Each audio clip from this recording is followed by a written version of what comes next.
The sun hung low over Uminachi village, painting the sky a soft orange as Chukwuka walked along the dusty road. His small legs ached, and his back throbbed under the weight of a tray of oranges balanced on his head. His bare feet, cracked and caked in red dust, shuffled wearily forward. The oversized shorts he wore slipped dangerously low, tied loosely at his waist with a piece of frayed rope. "If you come back without selling everything," Auntie Nkechi's sharp voice echoed in his head. The mere memory of it sent a chill down his spine. Her cane, smooth and steady, flashed in his mind. He tightened his grip on the tray, whispering to himself, "I must sell all of it. I have to." As he reached the bustling market square, he tried to call out, "Oranges for sale. Fresh ones. Sweet ones." But his voice cracked, and the roar of the market swallowed his cries. Men bargained loudly, women with colorful wrappers swayed past with baskets of goods, and children his age played under the large breadfruit tree at the corner. The sight made Chukwuka pause. His chest tightened.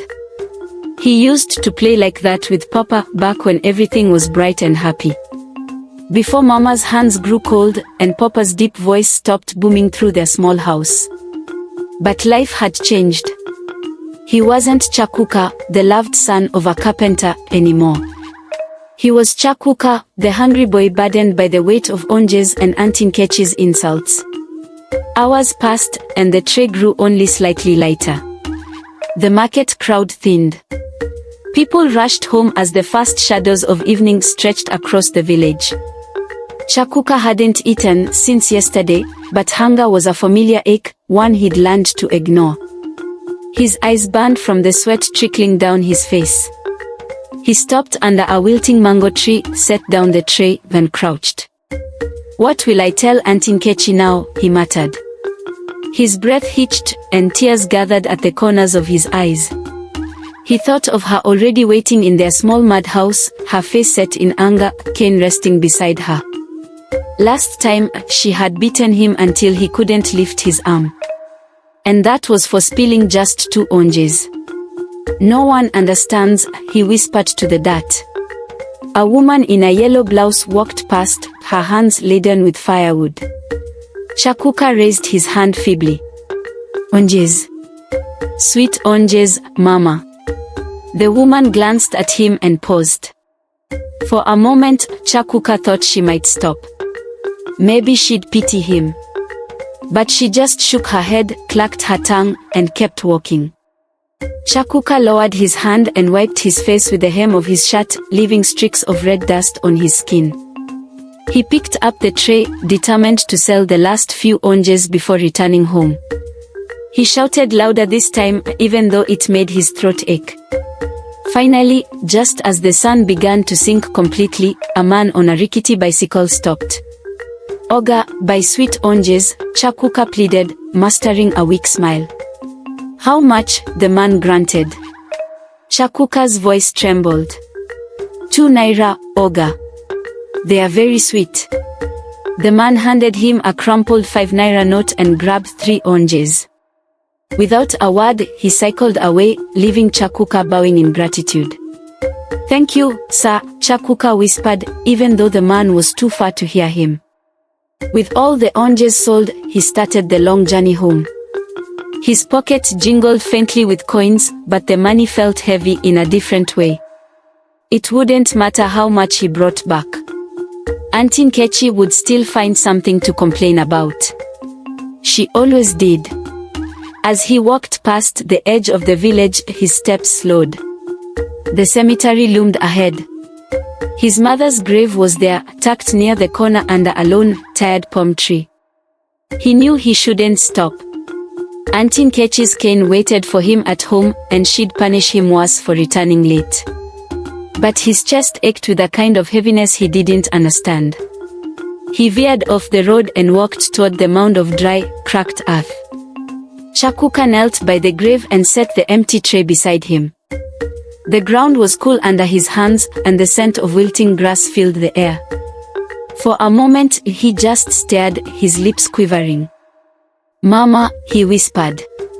His voice was barely audible. Mama, I'm trying, but it's too hard. Hot tears spilled down his face as he choked on his sobs. He pressed his forehead to the ground and dug his fingers into the dirt. I miss you so much, Mama. I miss Papa, too. She doesn't like me, Mama. She beats me. She doesn't feed me. His breath hitched. I don't want to stay there anymore. I want to come and stay with you. Please. The wind rustled the palm leaves above him. It sounded almost like a soft voice whispering his name. Chukwuka looked up, his eyes darting nervously. For a brief moment, he thought it might be Mama. But all he saw were shadows, shifting gently in the evening breeze. By the time Chukwuka returned to the madhouse, the sky was dark. He opened the wooden door slowly, the rusty hinges creaking loudly. Auntie Nkechi was sitting on a stool in the dim light of an oil lamp, peeling yam with quick, sharp strokes. Her face hardened as soon as she saw him. Where have you been? She barked. I sold everything, Auntie, Chukwuka stammered, handing over the crumpled money. His hands shook as she snatched it from him. She counted the money quickly, her frown deepening. Useless boy, she hissed, her voice slicing through the silence. All this time for this small change. Do you think I sent you out just to waste my time? I sold everything, Auntie. The money is complete, he said, his voice trembling. But she wasn't listening. She grabbed the cane resting beside her and stood up. Chukwuka backed away instinctively, but there was nowhere to run. The first strike came down hard on his back. He cried out, the sting like fire against his skin. She hit him again and again, each blow heavier than the last. When she finally stopped, Chukwuka was curled up on the floor, his body trembling with silent sobs. Now, go to bed, she snapped. And don't even think about eating anything tonight. He didn't argue. He had learned long ago that pleading would only make things worse. Slowly, he crawled to the corner of the room where he usually slept. The cold floor pressed against his bruises, but he wrapped his arms around his aching stomach and closed his eyes. Later that night, hunger gnawed at Chukwuka's belly like a wild animal. No matter how tightly he held himself, the ache refused to go away. His mind wandered to Mama Ezi's house, a few huts down the road. She was old but kind. Sometimes, when Auntie Nkechi wasn't looking, she gave him roasted corn or small pieces of bread. Chukwuka sat up, his heart racing. What if Auntie Nkechi woke up and found him gone? What if she punished him again? But the hunger was unbearable. Carefully, he tiptoed to the door, wincing every time the floor creaked beneath him. The night was quiet, save for the rustle of trees and the occasional chirp of crickets. He ran barefoot to Mama Ezi's house, his legs shaky but determined. When he reached her door, he hesitated. Would she be angry? Would she turn him away? Finally, he knocked softly. The door opened, and Mama Ezi's kind, weathered face appeared, illuminated by the soft glow of her lantern. Chukwuka, she asked, her voice filled with concern. Why are you here at this time? Mama, his voice broke. Tears streamed down his face as he whispered, I'm hungry. I haven't eaten since morning. Her expression softened. Come inside, NWAM. She guided him to a stool and quickly dished a small plate of yam and stew. Eat, my child, she said, placing it in front of him. Chukwuka didn't need to be told twice. He picked up the food with trembling hands and ate, tears mixing with each bite. The warmth of the stew comforted him in ways words couldn't. When he finished, he looked up at her. Thank you, Mama. Thank you so much. She placed a hand on his head and smiled gently. God sees you. You are not forgotten. He has a plan for you, no matter how hard life feels now. Her words wrapped around his heart like a soft blanket. But even though her house felt safe, he knew he couldn't stay. If Auntie Nkechi woke up and found him missing, the punishment would be unbearable. Reluctantly, he stood up.